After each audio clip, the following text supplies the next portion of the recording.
السلام عليكم ورحمة الله وبركاته. ازيكم يا بنات؟ عاملين ايه؟ يا رب دايما تكونوا بخير وكويسين. ما تنسوش اللايك والشير والاشتراك وتفعيل علامة الجرس.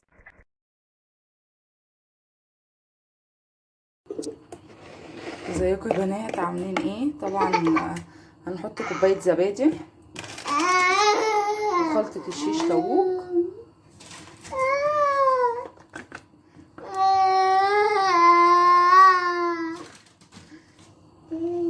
ماشي، ونقلبها كده حلو.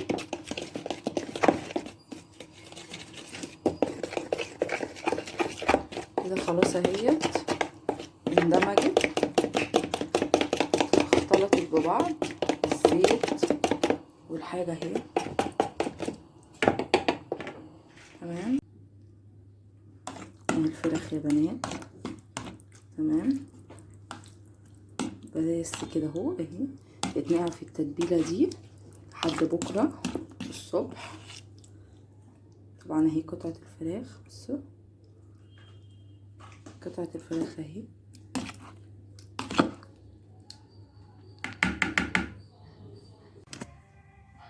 اهي يا بنات طبعا احنا كنا نقعينها من امبارح في التلاجة.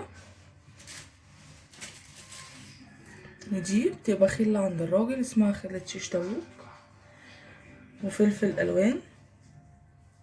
ده كان عندي في الفريزر الفلفل ده.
اهي يا بنات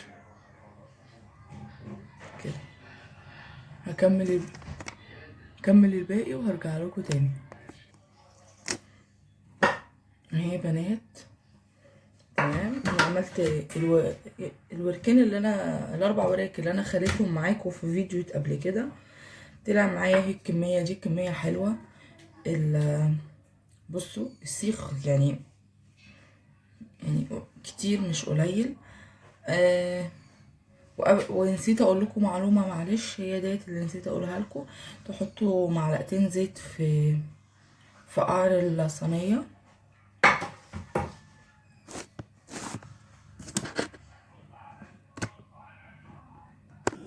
اهي يا بنات حطيتها على النار، هتاخد تشويحه وبعد كده نقلبها على الوش التاني.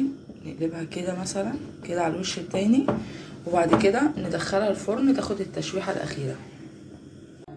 اهي يا بنات طبعا اتشربت من على النار.